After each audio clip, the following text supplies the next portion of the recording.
Hola, buenas tardes a todos. Bienvenidos a otra de las conferencias en el marco del 20 aniversario del Instituto Potosino de Investigación Científica y Tecnológica. Eh, el día de hoy quiero agradecer principalmente a- a la dirección del IPCIT y a la División de Geociencias Aplicadas por la invitación a moderar la charla del día de hoy. Eh, Las preguntas las podrán hacer por medio del chat de Blue Jeans y también por medio del chat de la sesión de Facebook Live. Eh, el día de hoy tenemos una charla de geofísica, temas de geofísica, pero muy relevantes el día de hoy, principalmente de sismología o de investigación sísmica y de algunas de sus repercusiones en el mundo actualmente. La sísmica ha sido una de las ramas más importantes de la geofísica en las últimas eh, décadas. Eh, es una de las responsables del mayor conocimiento, de parte del mayor conocimiento que tenemos de la corteza terrestre, inclusive de zonas del manto. También se ha utilizado bastante en temas de exploración de recursos, sobre todo en hidrocarburos. Y en las últimas décadas, la investigación sísmica también, o la sísmica pasiva, microsísmica, también ha tomado mucha relevancia en muchos aspectos. Hoy nos acompaña la doctora Xoli Pérez Campos. Eh, Bienvenida, doctora. Voy a leer una breve semblanza de su trayectoria. La doctora Xoli es doctora por la Universidad de Stanford. Ha sido investigadora visitante en el Instituto Tecnológico de California. Ha recibido reconocimientos como estudiante, como profesionista, el más reciente por la Escuela de Ciencias de la Tierra, Energía y Ciencias Ambientales de Stanford también, por su carrera profesional como exalumna de dicha universidad.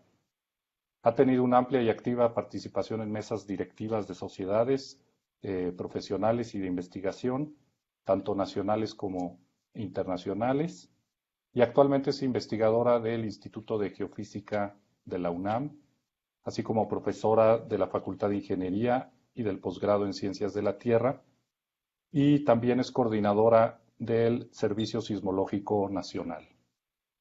Entonces, el día de hoy, la doctora Xoli nos presentará la charla El efecto del confinamiento por COVID-19 en el ruido sísmico. Le damos la bienvenida a la doctora Xoli. Muchas gracias, Pablo. Muchas gracias al IPCIT por esta invitación en un evento tan importante para ustedes como es su 20 aniversario. Felicidades a todos los colegas y estudiantes del centro. Eh, Bien, ¿qué ha pasado con el confinamiento y cómo lo hemos visto en las estaciones sismológicas del país y de la Ciudad de México en específico? Cuando nosotros los sismólogos estamos viendo un registro de 24, aquí tenemos un registro de 48 horas, conocido como sismograma, que en este formato que vemos en la izquierda le llamamos helicorder, y nos está mostrando por cada línea 30 minutos de registro de las vibraciones del suelo. Se pueden identificar varios elementos. En específico, a los sismólogos lo que nos interesa es buscar los sismos en esta maraña de datos. Aquí en el recuadro naranja, pues se muestra la presencia de un sismo local. Este tuvo lugar en el istmo de Tehuantepec, muy cerca de la estación Matías Romero, a 32 kilómetros de esta, y justamente este registro corresponde a esa estación. Eh, Luego podemos ver aquí un poquito escondido el registro de un sismo regional, el cual se ubicó a 112 kilómetros de esta estación, acá en el Pacífico, frente a las costas de Oaxaca. Y finalmente en este mismo registro podemos identificar aquí la llegada de la onda P, el resto de ondas y por acá ondas superficiales de un sismo que ocurrió ese mismo día, el 2 de mayo de este año, en Grecia. tuvo una magnitud de 6.6 y las ondas viajaron hasta nuestras estaciones y produjeron este registro. Ahora podemos ver que este registro en los demás tiempos donde no tenemos un sismo no es una línea en cero y estática, sino que está registrándose vibraciones de manera continua en esa estación y así se ven todos los registros. Entonces nosotros podemos buscar estos sismos y en específico en el año comprendido entre octubre de 2019 y septiembre de este año, pues se registraron y se reportaron en el Servicio Sismológico Nacional 30.034 eventos, cuya distribución en magnitudes se muestra en esta gráfica y cuya distribución espacial y temporal se ve en el mapa de la izquierda. Obviamente, pues la sismicidad ocurre sobre todo en la zona de interacción entre placas tectónicas, pero también en nuestro país tenemos en el interior de la República. Esta distribución de número de eventos acumulados con respecto a la magnitud dada por los puntitos azules corresponde a una ley de Gutenberg-Richter donde nos dice la proporción de eventos pequeños respecto a eventos grandes. Y también nos permite ver que nuestro catálogo no está completo para magnitudes menores de 3.8, 3.9, donde ya la distribución de las estaciones a nivel nacional no son suficientes para poder detectar toda esta serie de eventos pequeños que faltan en nuestro catálogo. Entonces, la distribución quedó para ese periodo de un año de eventos mayores de magnitudes 4 de más de 3.059 eventos. Y estos ya son eventos que pueden ser percibidos localmente o a cierta distancia de donde ocurrieron. Hubo 41 eventos de magnitud 5, los cuales normalmente sí son percibidos hasta ciertas distancias.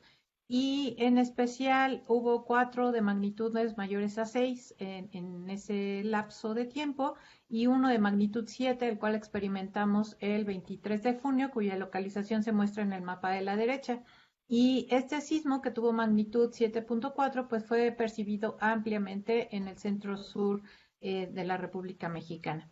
Entonces, esto es un poquito para poner en contexto que nosotros somos capaces de percibir movimientos producidos por sismos de magnitudes 4 hasta cierta distancia y magnitudes más pequeñas necesitamos estar muy cerca del epicentro para poderlos detectar. Sin embargo, no es habitual que sintamos sismos de magnitudes menores de 4 y esto es porque nuestro suelo está vibrando constantemente y los movimientos producidos por estos eventos más pequeños no necesariamente los vamos a distinguir de esas vibraciones que están ocurriendo de manera natural.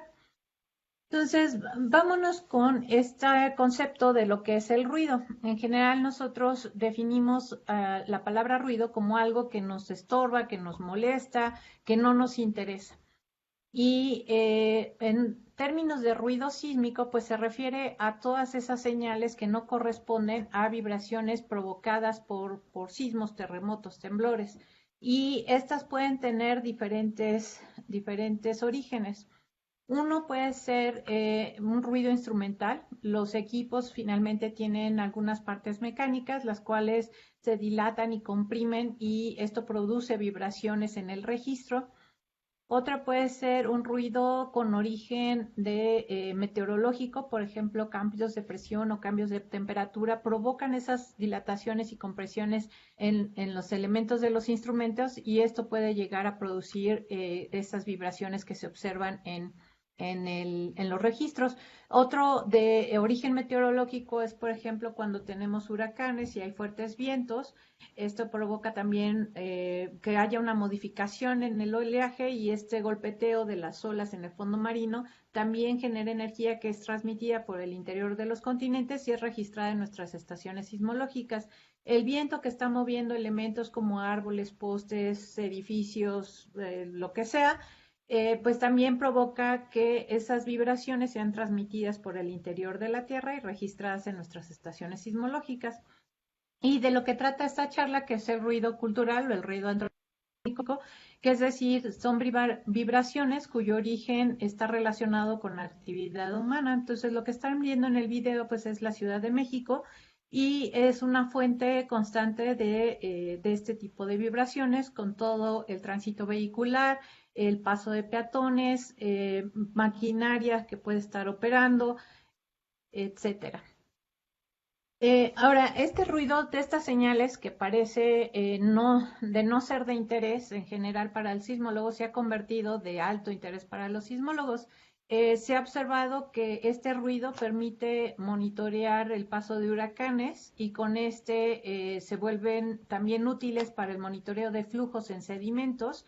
Este es un ejemplo del monitoreo en un río, donde al paso de un huracán se ve cómo aumenta el ruido y con también con el paso del huracán aumenta el nivel del agua en el río y el transporte de sedimentos, llegando a ciertos puntos que podrían ser críticos y luego viene el descenso del nivel de agua y con esto el descenso del nivel de ruido y con este monitoreo constante pues puede uno estar viendo las avenidas de ríos o bien deslizamientos o avalanchas.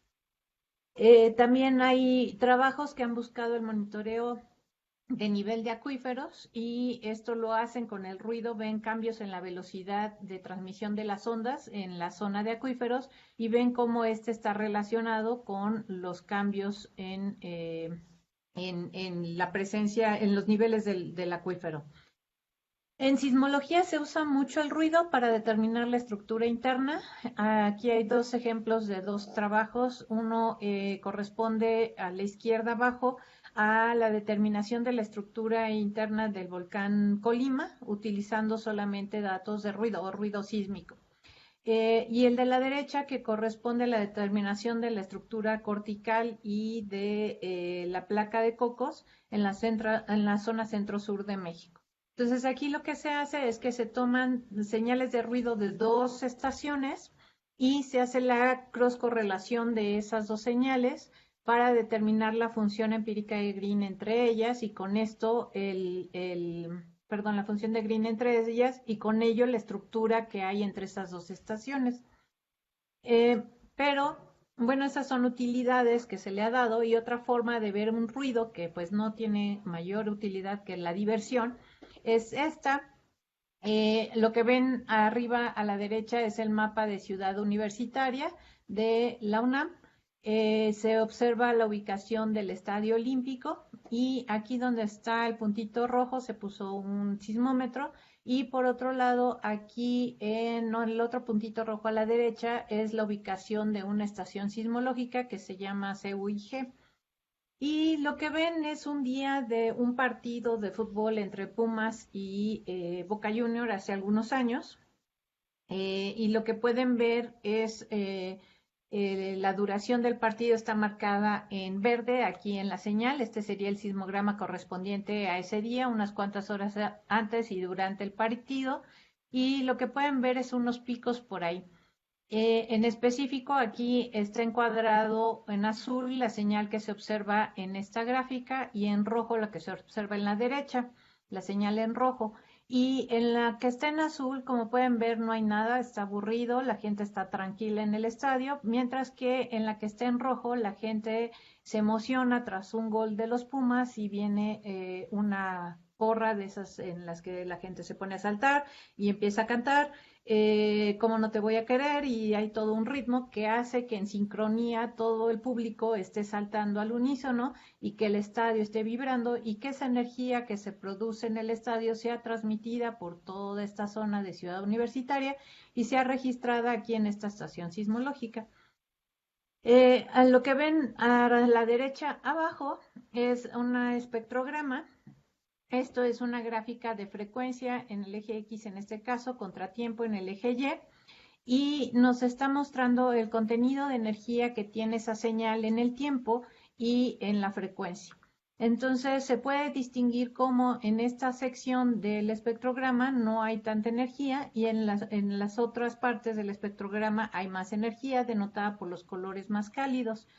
Y esto me está indicando cómo en la noche hay menos energía o menos nivel de ruido, pero en específico durante un partido de los Pumas se ven estos manchones en el espectrograma que me están indicando justamente esta actividad de la afición saltando al unísono en el estadio y celebrando. Entonces, bueno, esta es una forma de visualizar qué es lo que estamos haciendo nosotros como humanos al estar saltando, caminando o transitando en las zonas aledañas a la estación sismológica y que ésta es capaz de registrar esa energía que nosotros estamos inyectando con todas estas actividades. Entonces, en el Servicio Sismológico Nacional se opera una red que se llama la red de banda ancha, que cuenta con 63 estaciones repartidas en todo el territorio nacional, aquí denotadas por cada uno de los círculos. El color de los círculos nos está hablando de la población reportada en cada uno de los municipios en los que se encuentran estas estaciones. Eh, 29 de las 63 estaciones a nivel nacional se encuentran en municipios con menos de 50,000 habitantes. Eso tiene una implicación en términos del registro sísmico porque estamos hablando de que la contribución, dependiendo dónde se ubique la estación, obviamente, pero la contribución de este ruido por origen humano puede ser mucho menor en esas 29 estaciones que en el resto. Las que están en un color azul más fuerte son las estaciones en municipios con mayor número de personas, inclusive estamos hablando el color más oscuro, estamos hablando de más de 1,000,000 de habitantes. Este es un acercamiento al Valle de México. El Servicio Sismológico Nacional también opera una red dentro del Valle de México y esta sería la Ciudad de México, que estaría encuadrada aproximadamente en este espacio. Y lo que vemos es igual el número de personas por alcaldía. Aquí es un poquito difícil de visualizar porque, por ejemplo, la alcaldía Álvaro Obregón se ve con un color muy oscuro. Sin embargo, la gran densidad de población que tiene esa alcaldía no se encuentra cercana a donde se ubica esa estación, sino en esta zona que colinda con otra alcaldía. Entonces, nada más habría que tener cuidado con estos. Por ejemplo, también estas dos estaciones se encuentran en zonas muy poco pobladas, pero su alcaldía tiene un gran número de hecho, las dos están en la misma alcaldía, pero la población de esa alcaldía está principalmente concentrada en esta zona. Bien, y quería mostrar este mapa nada más para que vean que esta es la zona pues con mayor actividad humana, tanto población como eh, vías de comunicación y transporte público. Entonces vamos a ver primero cómo es el ruido, cómo estudiamos el ruido sísmico en una de las estaciones. Vamos a retomar esta estación que se ubica en Ciudad Universitaria. Recuerden que se encuentra aquí. Ven ustedes el plano de Ciudad Universitaria y ven cómo cerca de esta estación, apenas a 1 kilómetro, se encuentra esta zona densamente poblada con gran actividad y apenas kilómetro y medio aquí se encuentra una de las estaciones del metro quizás más concurridas y con gran actividad, porque es una estación que conecta con un gran número de transporte público. La estación se ubica en este edificio. El equipo se encuentra instalado a 20 metros de profundidad, lo cual en teoría debería reducir este efecto de poder ver el ruido antropogénico, sin embargo es muy claro. Entonces, ¿qué es lo que hacemos? Tomamos la señal, la separamos en segmentos de 60 segundos y obtenemos su espectro de densidad de potencia. Este espectro de densidad de potencia lo que me está diciendo es cuánta energía hay para cada periodo o para cada frecuencia. Y lo que hacemos es revisar esto para todo el día. Y graficamos en este espacio de espectro de densidad de potencia contra periodo y obtenemos la distribución durante el día de esa energía. Lo que podemos ver aquí es en color rojo, es donde se concentra la mayor cantidad de estas curvas, de estos espectros, y en color azul donde se tienen los menos. Por ejemplo, esto que se ve aquí abajo me está indicando que hubo algún problema con el sensor en el periodo que se hizo el análisis para esta distribución de probabilidades. Y lo otro interesante es ver estos dos picos acá en periodos bajos, que corresponde a frecuencias altas, porque justamente me está diciendo que esta estación está altamente afectada por una fuente que genera energía en estas altas frecuencias, la cual corresponde a la actividad humana. Y si hacemos un análisis temporal, resulta que esta concentración que se ve abajo corresponde a la noche, a todas las curvas que se generan en la noche, al registro de noche, y este que se ve aquí arriba corresponde al día, al registro durante las horas del día. Eh, entonces lo que hacemos es sacar los estadísticos de esta distribución y en morado se ve la mediana de la distribución y se ve el percentil 5 y el 95 en amarillo y verde respectivamente. Y lo que vamos a trabajar para hacer el análisis diario es con la mediana de la distribución. Esa mediana de la distribución la graficamos de esta manera, similar a un espectrograma. Ahora tenemos periodo en el eje vertical y cada una de estas curvas que acabo de mostrar, esas medianas, está graficada por día, de tal manera que en cada columna tendríamos una de esas curvas, indicándonos en rojo donde tenemos la mayor cantidad de energía y en azul la menor. Este es lo que va del año hasta el 12 de octubre, hasta el 15 de octubre de 2020. Y podemos ver cómo teníamos altas concentraciones de energía aquí después de 1 Hz y cómo a partir de esta fecha, que coincide con el 14 de marzo, empieza a haber un descenso en la energía y este se ha mantenido, empezó a incrementar un poquito por aquí de junio, pero se ha mantenido por niveles más bajos de lo que se tenía hasta el 14 de marzo. Entonces, esto nos da indicación de que en estas frecuencias o en estos periodos de 1 Hz para arriba, lo que tenemos es la fuente antropogénica que nos está produciendo esos niveles de ruido y que podemos hacer un análisis de esas frecuencias para ver cómo ha ido variando la actividad humana cercana en las estaciones sismológicas a partir de que nos mandaron a confinamiento por la pandemia de COVID. Entonces, lo que vamos a hacer es, a partir de esas medianas del espectro de potencia, vamos a calcular el desplazamiento promedio para cada día. Eso corresponde a esta gráfica en negro y como pueden ver, esta gráfica es cíclica, se ve cómo sube y baja, sube y baja, sube y baja. Entonces, si vemos con cuidado, las subidas se dan en días entre semana y las bajadas se dan en fines de semana. Las líneas verticales que observan me están delimitando los días entre semana, que serían estos periodos largos, de los fines de semana, que serían estos periodos cortitos. Por ahí se separan un poquito más las líneas, me están hablando de que hubo un puente en la semana o algún día festivo por ahí. Y vemos cómo ese sube y baja se empieza a modificar en los niveles normales a partir de marzo. Entonces, lo siguiente que hacemos es, esta curva negra corresponde a los niveles normales del desplazamiento. Sería toda la curva que corresponde de 1 Hz para arriba. Entonces, lo que hicimos fue ver, bueno, vamos a separar en pedacitos toda esa señal y vamos a separarla en un rango de frecuencias de 1 a 5 Hz, que correspondería a la curva roja, de 5 a 10 Hz, que es la curva azul, de 10 a 20, que es la rosa, y más de 20, que es la verde, para ver qué frecuencia es la más afectada, qué rango de frecuencias es la más afectada durante el confinamiento.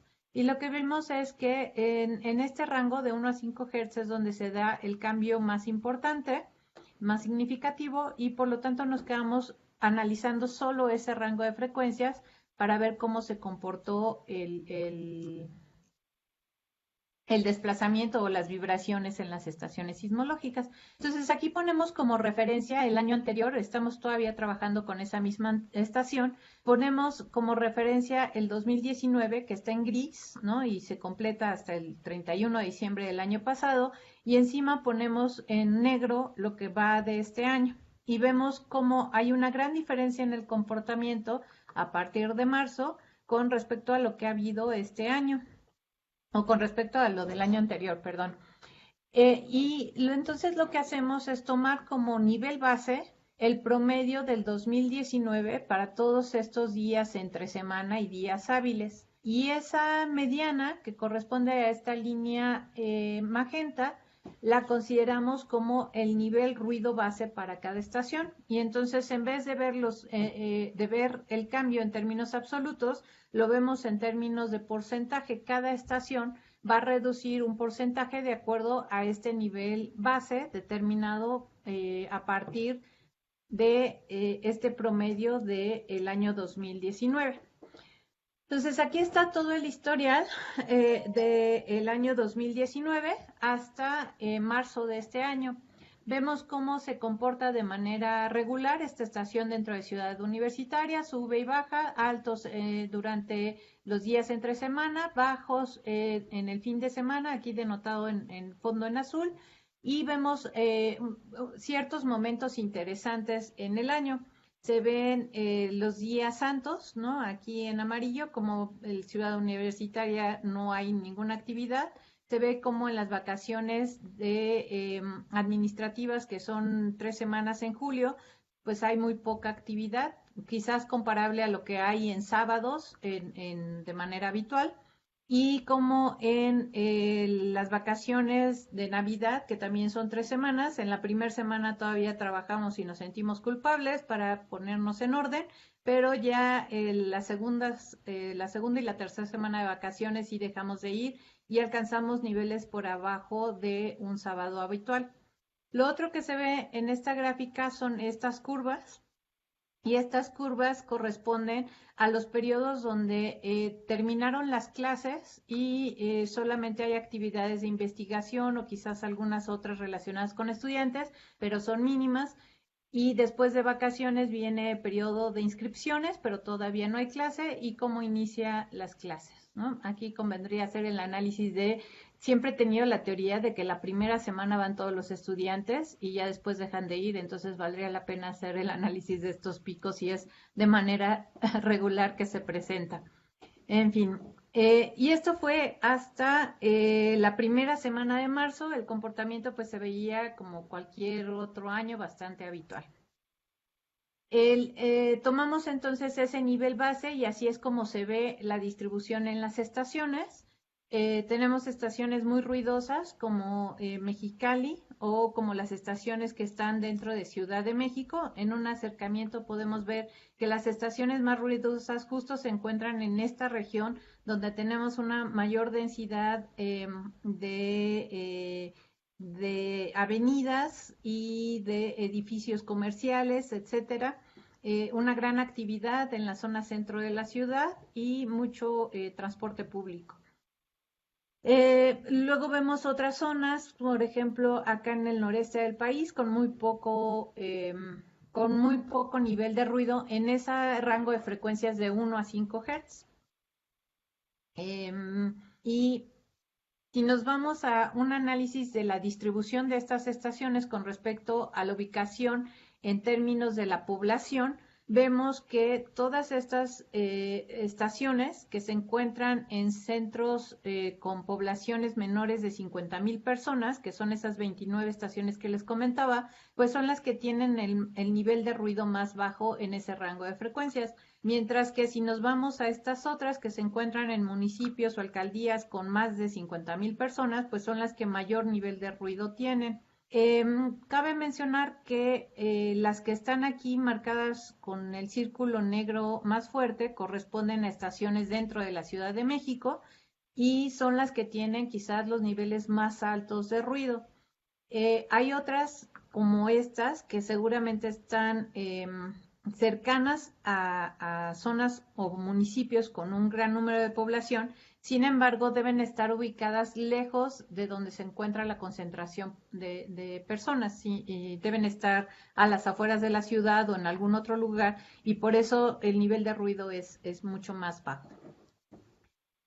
Bien, ¿qué pasó en nuestro país? Se presenta el primer caso en enero y empiezan la serie de ruedas de prensa. Estos también se dan en enero. Para el 13 de marzo se nos presenta en estas ruedas de prensa cotidianas el programa que íbamos a seguir sobre sana distancia y de confinamiento. y se nos dice que va a ser programado y que va a iniciar a partir del 23 de marzo. Sin embargo, el día 14 de marzo sale el secretario de Educación Pública a informarnos que desde ese mismo martes, ese era un puente, el 17 de marzo era día festivo, a partir de, perdón, el 13, 14, 15, el 16 de marzo era festivo y a partir del 17 empezábamos a disminuir las actividades educativas, que las escuelas se iban a ir a casa y nos daban una fecha probable de regreso después de Semana Santa, quizás para mayo. Para 20 de marzo nos presentan este personaje, Susana Distancia, y oficialmente el 23 de marzo inicia el confinamiento. Bien, ¿cuál fue la respuesta? La respuesta la podemos ver en esta gráfica del desplazamiento RMS en las estaciones. Este es el ejemplo, seguimos con el de Ciudad Universitaria. Vemos cómo el 13 de marzo nos avisan que va a dar inicio eso. Por correo nos informan que la siguiente semana ya nos podemos ir a casa, nos debemos ir a casa y debemos empezar a programar y a readaptar nuestras actividades para poderlas llevar a casa. Y la universidad responde inmediatamente con esta baja en actividades de manera local, casi alcanzando los niveles habituales de los sábados. Es decir, ya no hubo estudiantes, básicamente, y quizás solamente los investigadores estábamos intentando recolectar cosas y prepararnos para irnos a casa. A partir del inicio oficial, aquí el 23 de marzo, ya la caída era sustancial y esto sigue decayendo en los niveles de ruido hasta alcanzar el máximo, la máxima reducción. Y esta máxima reducción se da en esta semana entre el 4 y el 11 de marzo. Y justamente, si ustedes recuerdan, era la semana en la que se esperaba el pico de la pandemia, el pico de contagio, y se nos hablaba mucho de estas fechas entre 6 y 8 de mayo. Y justamente parece que respondimos guardándonos muy bien esa semana. También esa semana empieza a modificarse el discurso de tal manera que íbamos a iniciar la nueva normalidad a partir del 17 de marzo. Y lo que se observa con estas gráficas de ruido es que a pesar de que no hubo una apertura del confinamiento, ni una apertura de actividades económicas, ni mucho menos, con ese simple anuncio de un regreso a la nueva normalidad, empezamos a incrementar el nivel de ruido en la ciudad, indicándonos que hubo un regreso a ciertas actividades o empezó la gente a salir de sus casas. También se nos dijo que íbamos a iniciar un programa de semáforo y el primer estado que se fue a ver fue Zacatecas. Aquí el 15 de junio. Y a pesar de que la Ciudad de México no se fue a ver en esa semana, resulta que sí empezó a tener una apertura de actividades, un inicio paulatino de apertura de actividades y se empezó a reflejar con estos picos. Se nos recordó que no estábamos en naranja, que estábamos en rojo, entonces regresamos a otros niveles más bajos. Pero la Ciudad de México abrió actividades y abrió semáforo naranja a partir del 29 de junio. Entonces se ve esa apertura, se ve ese incremento gradual en el ruido sísmico, por lo tanto en la actividad en la ciudad, y esto se ha ido modulando conforme ha ido pasando el tiempo y conforme se han ido abriendo otras actividades económicas en la ciudad. El pico de reducción, como mencionaba, fue aquí en esta semana del 4 de mayo. Y entonces tomamos ese valor para indicar esa reducción en términos de porcentaje de cada una de las estaciones donde se puede ver claramente este efecto de ruido producido por actividad humana. Y entonces son todas las estaciones que tienen un color diferente del amarillo. Y la reducción máxima que se tuvo fue en esta estación que corresponde a Hermosillo y tuvo esa estación una reducción del 29%. Como vemos, las otras estaciones, sobre todo las de Ciudad de México, pues también tuvieron reducciones importantes.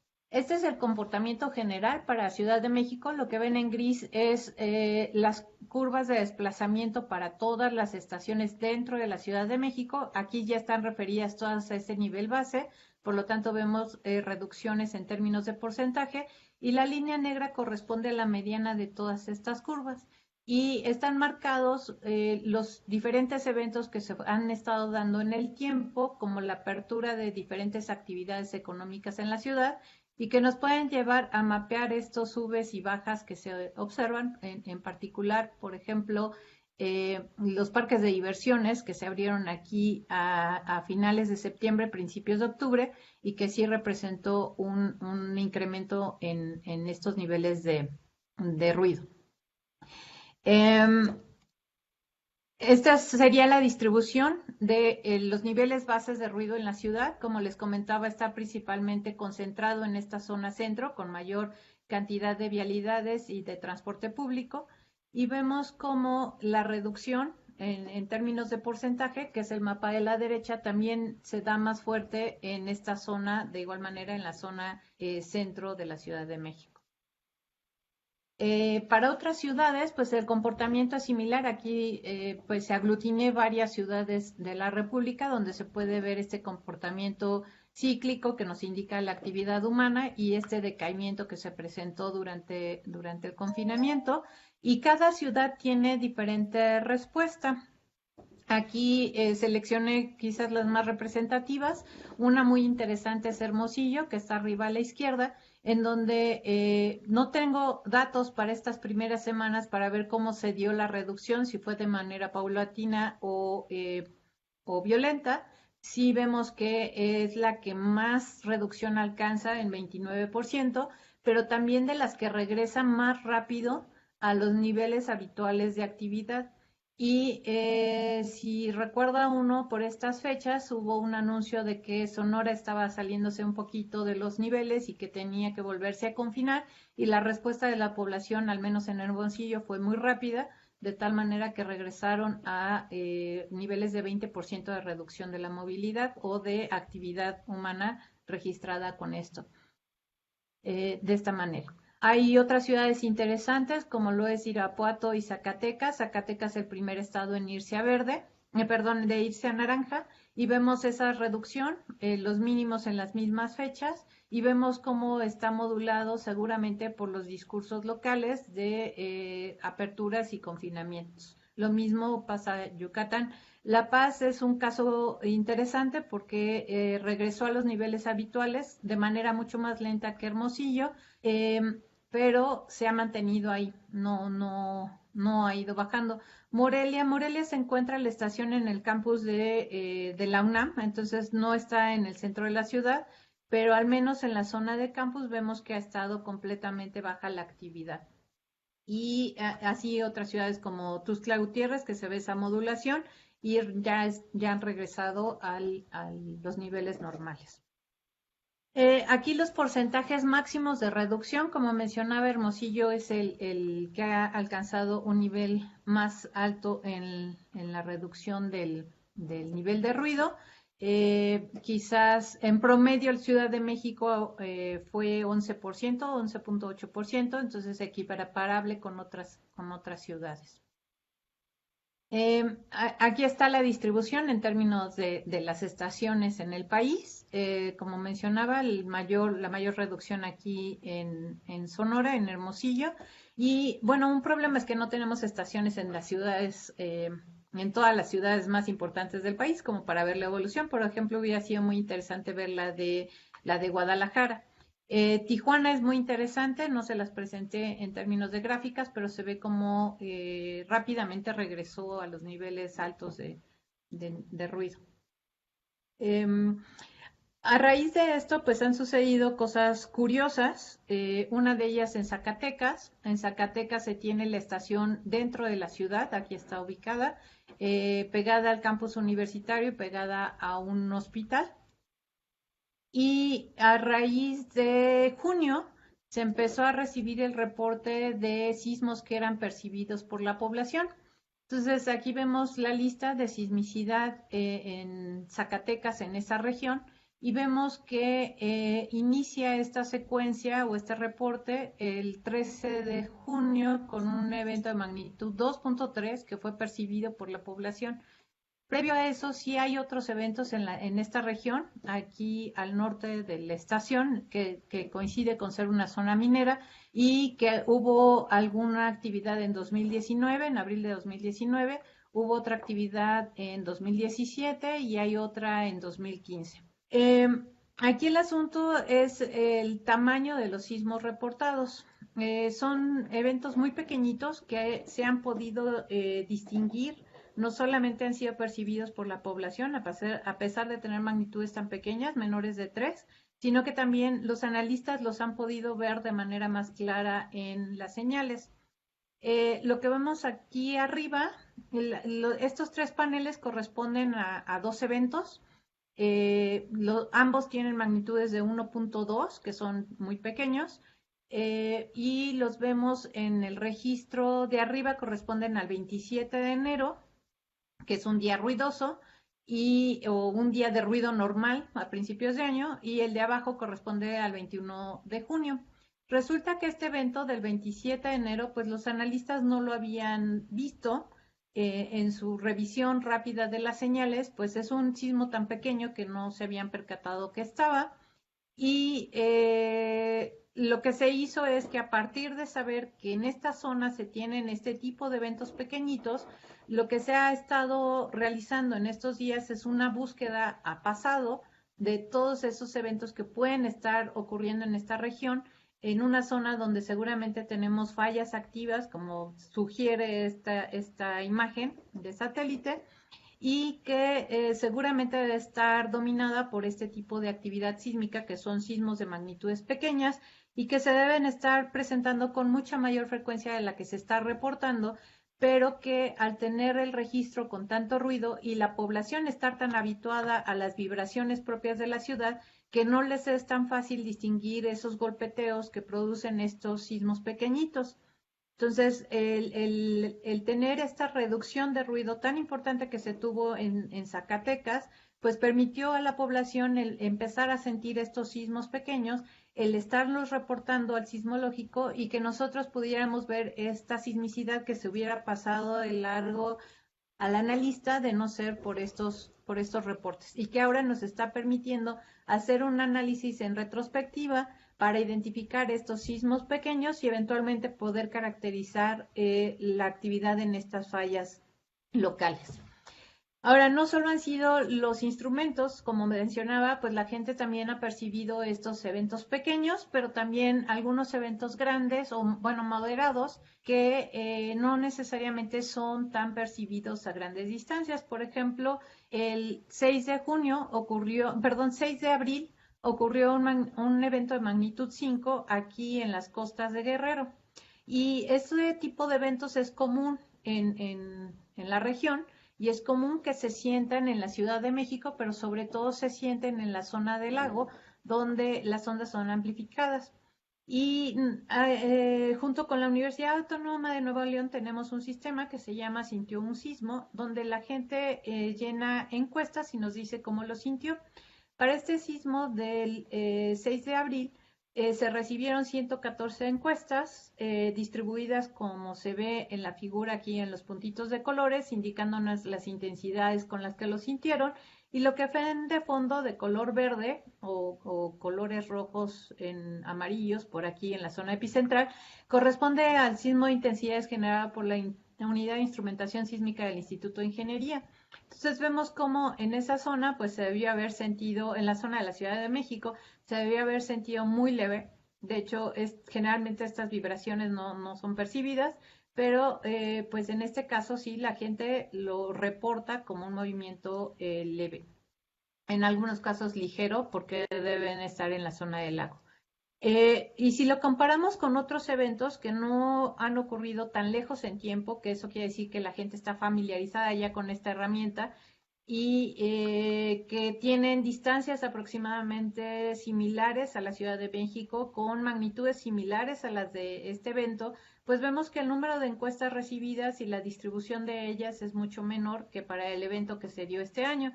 El primero fue un evento que se dio el 4 de junio del año pasado con magnitud 4.9. Este que les muestro ahora es un magnitud 5, el 13 de febrero de 2017.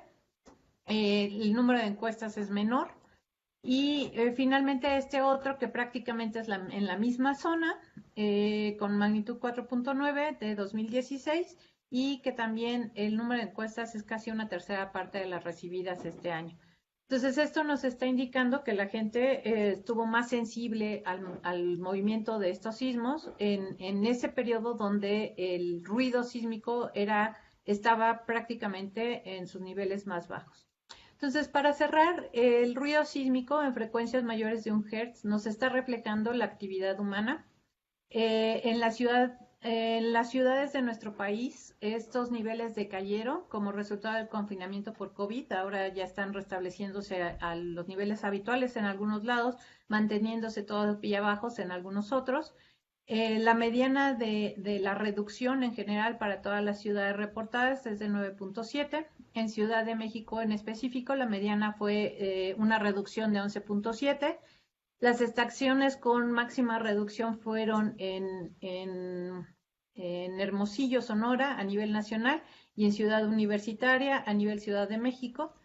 Es mucho más evidente esta reducción del ruido en estaciones que están localizadas en instituciones educativas. De hecho, es donde se mantiene los niveles bajos, como vimos el caso de Morelia.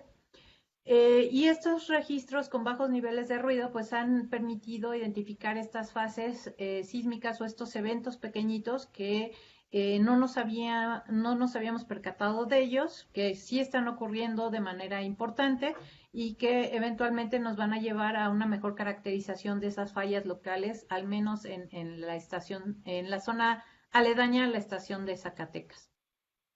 Por otro lado, pues también está este asunto de percepción de la gente que al estar un poco libre de este ruido de vibraciones producidas por otras fuentes, pues es más claro para nosotros el poder percibir estas vibraciones por sismos pequeñitos y contribuir a este aviso que nos llegó de Zacatecas en específico y que también ha habido otros sismos pequeñitos durante este periodo, como fue en la Ciudad de México, donde de igual manera un sismo muy pequeño, magnitud menor de 2, fue reportado de haber sido percibido.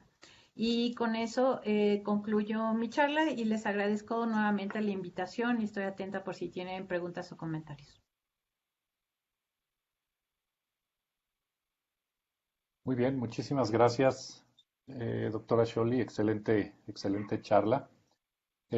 Vamos a recibir preguntas de dos formas y comentarios.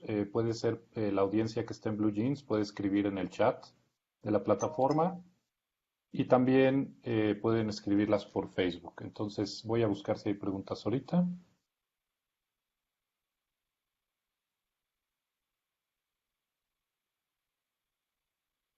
De igual forma, si alguien de la audiencia de Blue Jeans quisiera hacer la pregunta directamente, también lo pudiera realizar.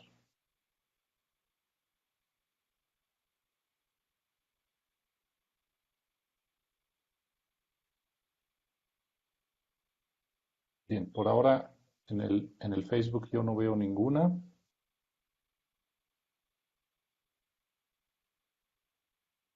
Mientras sale alguna pregunta, yo sí tengo una breve pregunta, Shirley. Me gustaría saber qué opinas de la poca, digamos, las pocas. Ah, parece que surge una ahorita. Si quieres, vamos a darle pie a esta, de la audiencia mejor. La voy a leer para el público que esté en Facebook, que no la puede leer. Con estos nuevos hallazgos en las aplicaciones del monitoreo sísmico, ¿hay alguna propuesta a nivel nacional sobre las modificaciones al monitoreo sísmico? De Alfredo Ramos. Gracias, Alfredo, por la pregunta. De hecho, uno de los problemas que tenemos nosotros a nivel nacional es que la detección de eventos pequeñitos no está automatizada, ¿no? Hoy en día esa detección se lleva a cabo de manera manual. Los analistas con su ojo experto están analizando de manera constante pues, los datos de las estaciones. Y uno de los problemas es que el número de estaciones ha ido incrementando, entonces hasta hace, que te voy a decir, unos 10 años, pues se tenía al menos, o más bien cuando mucho, una tercera parte del número de estaciones que hoy se tiene.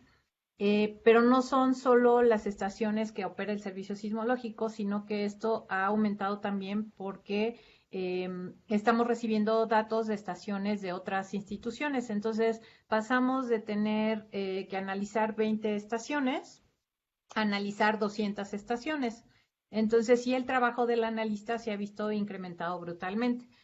¿Qué es lo que sigue? Pues es esa automatización de la detección de esos eventos pequeños. Para los eventos grandes es más fácil porque con pocas estaciones es, es, em, es relativamente sencillo identificar ese evento que está ocurriendo. Mientras que para los eventos chiquitos, el problema es que a lo mejor solo son registrados por una estación, como es el caso de estos eventos de Zacatecas. Entonces ya no empieza a tener el mismo nivel de certidumbre los parámetros que se pueden calcular, como es la localización y como es la magnitud. Entonces hay que sopesar entre vamos a hacer esa detección a nivel local de esos eventos pequeñitos, pero con una gran incertidumbre en su localización y magnitud. Eso no se puede quedar en un catálogo sísmico porque puede haber sesgos importantes en la evaluación de peligro sísmico, que es para lo que sirven estos catálogos. O bien los dejamos por fuera, se hacen, pero sirven como información para estudios locales en los cuales se tienen que instalar más estaciones a nivel local que contribuyan a mejorar esa incertidumbre o a reducir esa incertidumbre en localización y magnitud y puedan ser usados para fines de peligro y caracterización de las fallas realmente, ¿no? Entonces ahí es un balance en esa decisión, pero definitivamente donde estamos teniendo cada vez más estaciones, por ejemplo, la zona de Ciudad de México, donde tenemos una red más densa, ahí sí vamos a implementar algoritmos de detección de sismos cada vez más pequeños. Esa sería, en pocas palabras, el plan que tenemos para el monitoreo a futuro. Gracias, Alfredo. Bien, hay una segunda pregunta del doctor Luis Salazar. Menciona que le pareció ver una estación con fuerte señal en la zona sur de Chiapas. Si es así, ¿es ruido antropogénico? Ahí es Tapachula, la estación que tiene alto nivel de ruido. Y no necesariamente, Luis, el problema es que en esas frecuencias entre 1 y 5 Hz hay una mezcla de fuentes y una puede ser por eventos meteorológicos. Y al estar tan cerca de la costa, va a estar muy relacionada con el golpeteo rápido de las olas por fuertes vientos o, sí, sobre todo fuertes vientos. Entonces puede ser una combinación. Entonces, la manera de discriminar si es antropogénico o es de otra forma es buscar estas ciclicidades en día, noche o semanales, ¿no? El semanal es muy claro. Nosotros trabajamos más entre semana y estamos tranquilitos y guardados en fines de semana. Entonces, en Tapachula no es tan claro estos ciclos y por eso no lo puse más adelante como ejemplo de ciudad con estas cosas. En contraste, Tuxtla Gutiérrez no tiene un nivel tan alto de ruido en esa banda, pero es muy claro su ciclo de semana. Bien, en el Facebook por lo pronto no hay. Cristian Cordero tiene una pregunta. Desde el punto de vista de la sísmica, el cambio de la rutina activa diaria de las personas, es decir, la concentración de gente, el tránsito continuo de vehículos y la actividad industrial, al reducirse con el confinamiento, ¿ha sido beneficioso o perjudicial? Desde el punto de vista de la sísmica, pues te produce señales con menor ruido en ese rango de frecuencias y ese rango de frecuencias es muy usado en sísmica, entonces sí podría haberse afectado. Pero en términos de sísmica pasiva, que es lo que hacemos nosotros, en realidad algunas pruebas que se han hecho no hay ninguna diferencia entre el dato analizado con alto contenido de ruido antropogénico y el dato sin esa contribución de ruido. Perfecto. Parece ser que sí hay, sí había preguntas en Facebook, no se me habían actualizado, una disculpa. Eh, una pregunta, ¿afectan estas variaciones en el ruido la capacidad de detección de una manera significativa? Sí, en términos de detección con ojo humano.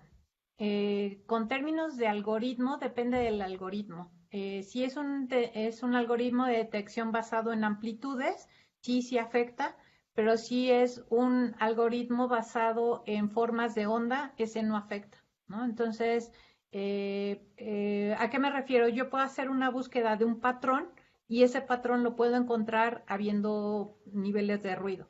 Pero si lo hago viendo la variación en las amplitudes, que es el algoritmo más sencillo, entonces sí afecta bastante. Esa sería la respuesta. Muy bien. El doctor Héctor López Loera pregunta también si en el estado de San Luis Potosí se mide el ruido sísmico y cuál es la utilidad de medir el ruido sísmico en términos de riesgo sísmico. Gracias, Héctor, por la pregunta y saludos.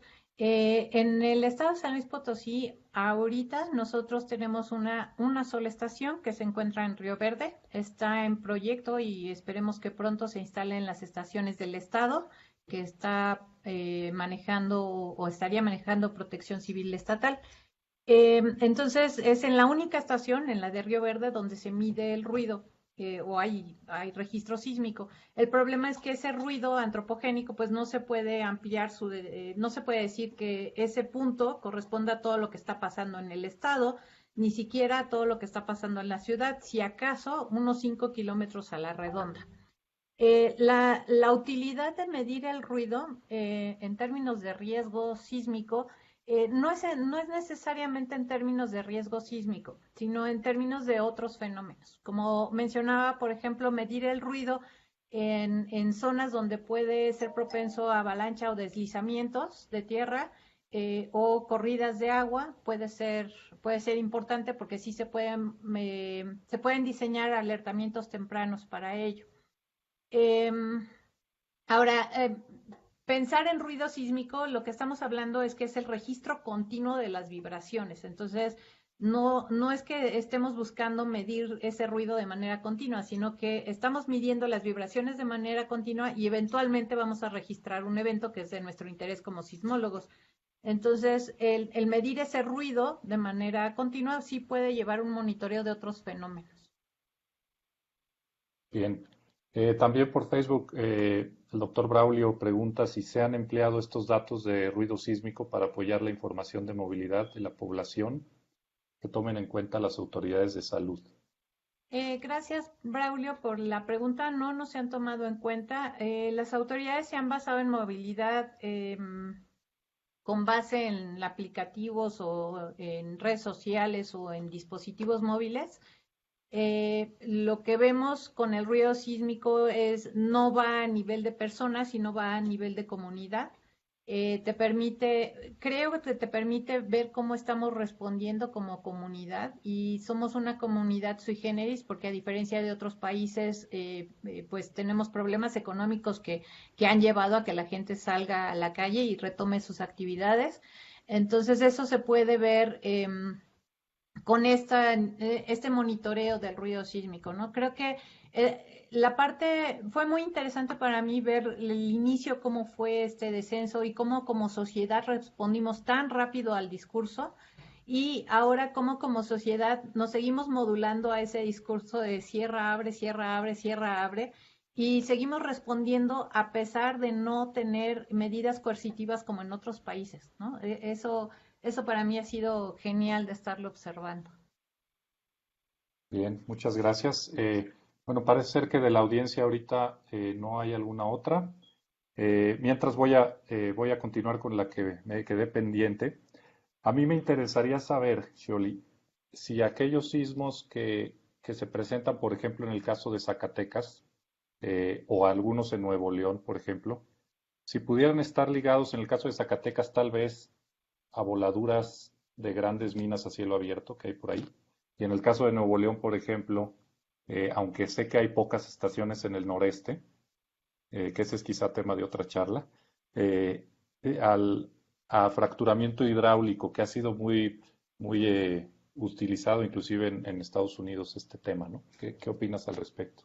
Voy a empezar por Nuevo León, porque ese caso sí lo hemos estudiado más de cerca, en específico un enjambre que hubo en 2013 y 2014, que fue el más sonado, que se correlacionaba a nivel noticias con fracturamiento hidráulico. Se hizo todo el análisis y resultó que no hay una relación con fracturamiento hidráulico. En aquel entonces solo había unos cuantos pozos exploratorios, entonces no había una actividad muy intensa. Pero no solo eso, sino que temporalmente y espacialmente no había correlación con esa sismicidad. Con lo que sí encontramos relación fue con un llenado rápido de la presa El Cuchillo, ubicada cercana a Linares, y ahí sí se vio una clara respuesta del medio a ese rellenado rápido. El año pasado también hubo un evento parecido, un enjambre, no tan poblado, el de Linares es tremendo, es una gran cantidad de sismos pequeñitos.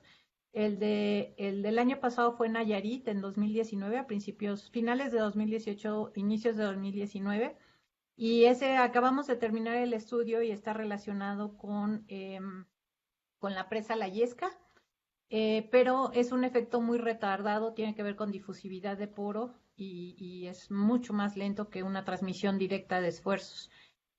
Para Zacatecas sí tenemos la sospecha que tiene que ver con la actividad minera y justamente ahorita estamos haciendo los análisis primero de localización, viene después forma de onda y luego viene la cuestión temporal y de cambio de esfuerzos.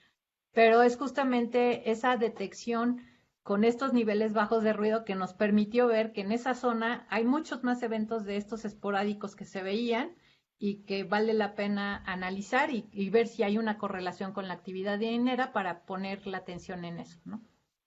Gracias, excelente. Surgieron dos preguntas más. Abraham del Razo pregunta si existe algún tipo de colaboración con el sector salud que ayude a las autoridades a conocer el nivel de cooperación social ante las medidas de confinamiento y así hacer más difusión en estas zonas. Gracias, Abraham, por la pregunta. Fíjate que fue una cosa que sí me causó la inquietud y el interés desde el inicio de la pandemia, pero la verdad es que el tiempo no me da. Entonces no me he acercado yo a vender esto a las autoridades de salud. Me declaro culpable en ese sentido. Pero ahora haciendo el análisis junto con una antropóloga y con una socióloga, estamos viendo justo la respuesta al discurso y pues sí, parece que vemos esa respuesta, ¿no? De la sociedad. Entonces, bueno, no sé si todavía sea oportuno acercarnos a a las autoridades. Ahora, el problema que toca recordar es que las estaciones miden el ruido en unos 5 kilómetros de radio. Entonces, para Ciudad de México es muy claro lo que está pasando, pero para otras ciudades no podemos generalizar lo que vemos en una estación a toda la ciudad o a todo el estado, que es lo que quizás las autoridades quisieran tener. Entonces eso complica el tomar decisiones con base en esto para otros lugares. Muy bien. Y bueno, una última pregunta para dar pie a la entrega del reconocimiento. Salvador Galván pregunta si con base en la medición del ruido se podría inferir cambios en la respuesta estructural de edificios o cambios en la respuesta de la aceleración en el suelo, en particular en la Ciudad de México. Totalmente, Salvador. De hecho, son técnicas que se usan para medirle el pulso a los edificios y ver su salud estructural. Entonces, sí, lo que se hace, se mide ruido en los edificios a diferentes momentos y se ve la evolución de la respuesta. Ujú. Bien, surgió una más que parece que está corta, vamos a darle lectura. En las estaciones analizadas existen niveles de ruido que se sitúen fuera de los límites mínimo y máximo del modelo global de ruido sísmico. Gracias, Carlos, por la pregunta. Mira, existen unos modelos de ruido mínimo y máximo a nivel global, pero estos más que nada existen para decirnos que la calidad de las señales que estamos registrando en una estación sismológica son mínimamente adecuados, ¿no? Entonces, generalmente si vemos un ruido por arriba de ese modelo mundial, pues sabemos que de antemano esa señal no va a ser ideal para cuestiones sismológicas, para identificar terremotos. Y si están por debajo, toca sospechar del instrumento que estamos usando porque no hay por debajo de ese ruido, ¿no? Entonces, más que nada para eso sirven, para darnos una idea de la calidad del dato que vamos a tener. Por supuesto, en ciudades como Ciudad de México hay un rango de frecuencias, sobre todo por arriba de 1 Hz, donde esos niveles de ruido se superan, esos modelos se superan. Pero bueno, es lo que tenemos, aquí vivimos sin ni modo de no poner estaciones, ¿no? Necesitamos monitorear la sismicidad a nivel local, necesitamos conocer la estructura a nivel local, entonces se instala la estación sabiendo que vamos a tener una señal de mala calidad para fines de sismicidad, pero que con muchas estaciones podemos solventar ese problema. Excelente, pues muchísimas gracias, Sholi. Otra vez, felicitaciones por una charla magistral. Te damos las gracias y vamos a dar pie a entregarte de manera virtual también un reconocimiento que te haremos llegar también de manera física.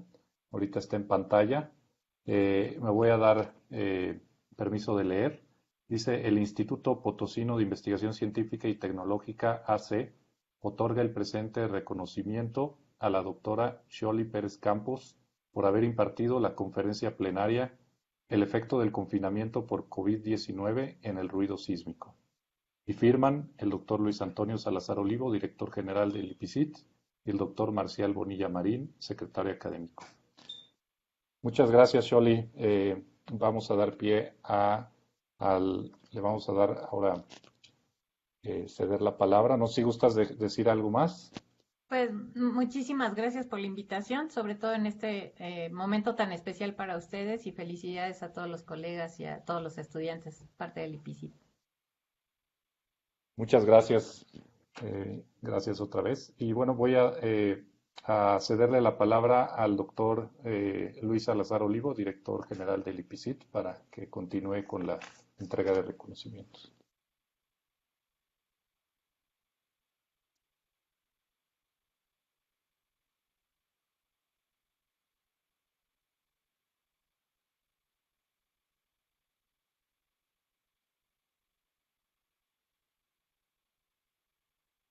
Buenas tardes a todos. Gracias por acompañarnos en esta celebración, en esta segunda conferencia de nuestra celebración de 20º aniversario. Una excelente conferencia que nos brindó la doctora Sholi Pérez Campos.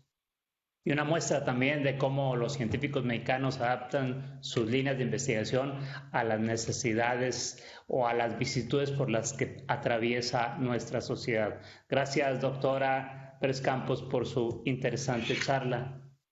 Y para seguir, tenemos hoy la entrega virtual también de los reconocimientos a nuestro personal que ha laborado con nosotros por 10 años de servicio.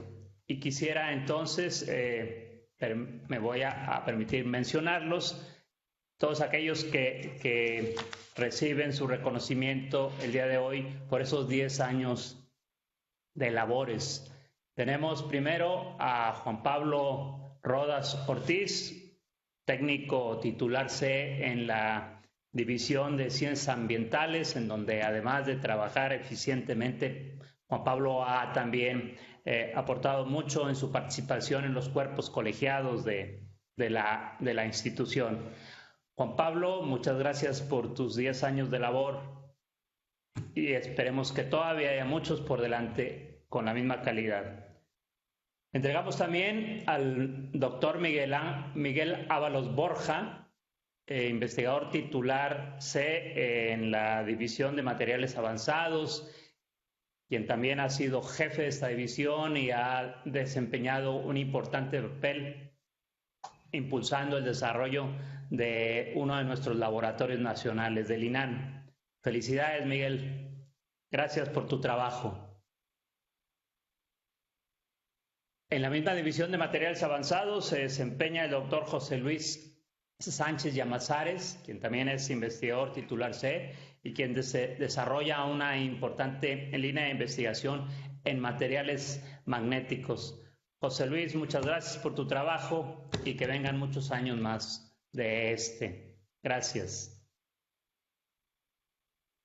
Francelia Flores Aguilar nos apoya como auxiliar en el departamento de personal y es, entre muchas otras cosas, Francelia quien nos notifica al inicio de cada mes quiénes son nuestros cumpleañeros de este periodo y muchos otros trabajos que hace Francelia en este departamento. Gracias, Francelia, por tu trabajo.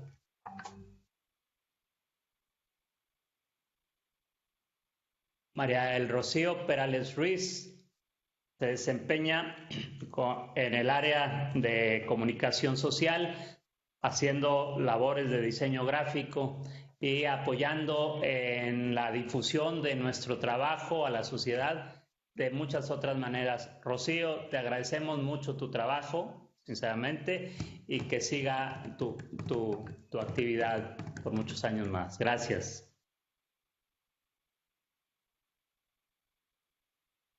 Carmelita María del Carmen Rocha Medina trabaja como técnico titular C en la División de Ciencias Ambientales. Ha apoyado fuertemente las labores de otro de nuestros laboratorios nacionales, la AMBAMA, y hoy cumple 10 años de labores con nosotros. Muchas gracias, María Carmen. Otra de nuestras técnicas que completa 10 años de labores es la doctora Angélica Montoya Contreras, quien es técnica titular C en la División de Biología Molecular. Angélica, muchas gracias por tu trabajo. Ha sido de mucha ayuda para el desarrollo de mi laboratorio. Gracias, Angélica. Y José Marcelo González Ramírez nos apoya a todos desde el área de mantenimiento. José, muchas gracias por tu trabajo.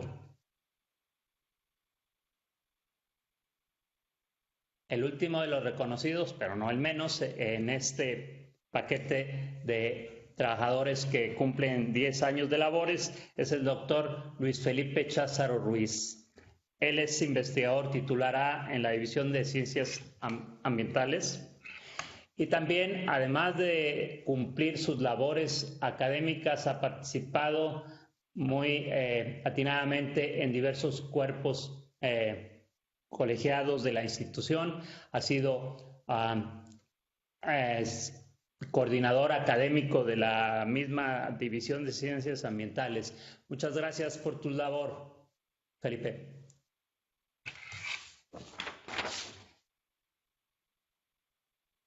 Gracias. Con esto terminamos la entrega de los diplomas. Los esperamos el día de jueves. El día de mañana, martes, no hay conferencia, pero el día de mañana es nuestra celebración estelar por ser el cumpleaños número 20. Así es que nos vemos mañana a las 12 del día para esta celebración. Gracias a todos.